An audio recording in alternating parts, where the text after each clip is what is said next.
Hello everyone.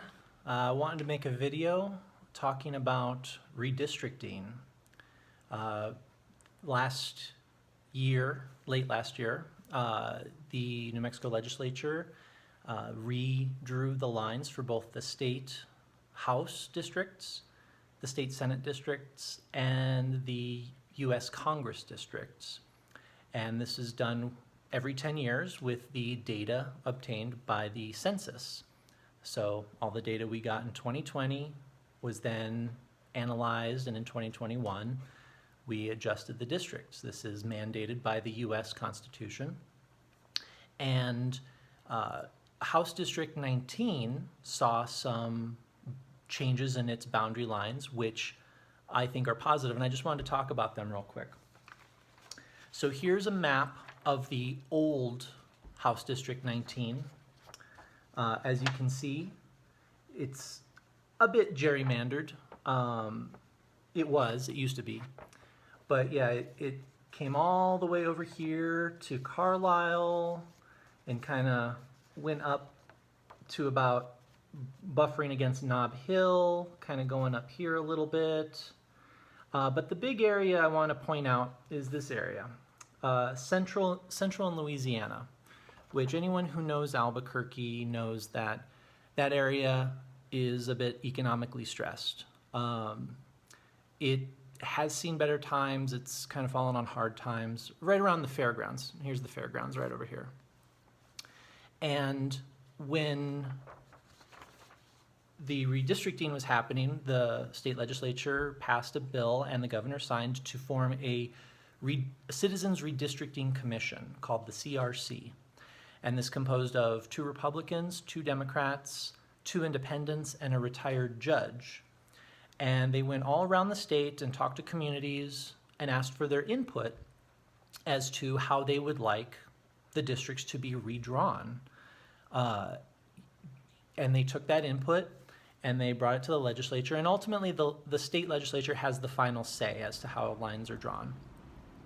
But what was interesting is last year, myself and a group of other people who are active in the community went to the CRC meeting that was taking place at West Mesa High School.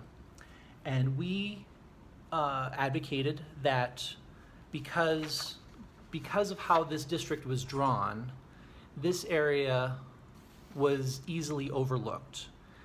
It, through no fault of representatives or senators, it's easy to kind of focus on these areas and then kind of overlook the edges.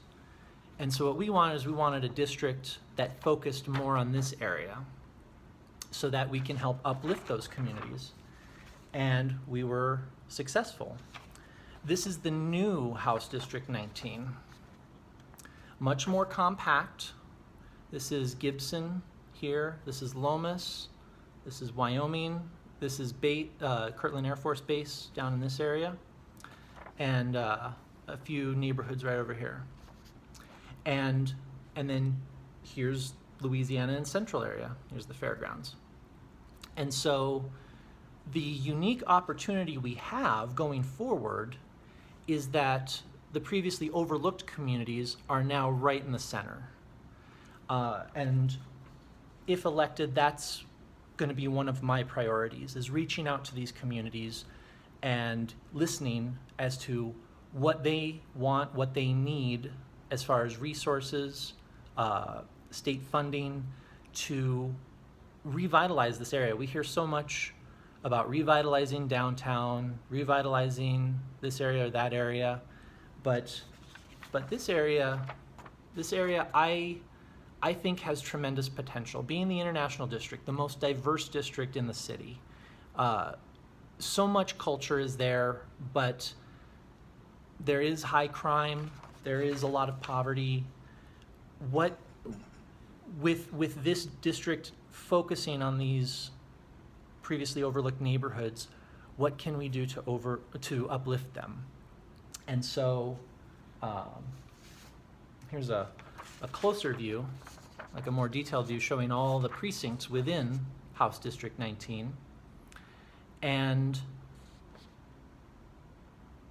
I think we just have a tremendous opportunity to hear previously ignored voices. This campaign is about uplifting voices in the community. If elected, that's going to be the sole focus of my term, is hearing and uplifting voices that aren't normally heard in the state level. So please visit my website, deanfor19.com. Follow me on Facebook, facebook.com/deanfor19. Please consider making a donation, and I hope to have your support. Early voting has started. If you go to my website, you can find a link to your voting location. You can also there's also a link to request an absentee ballot. And hope to have your support. Have a good day.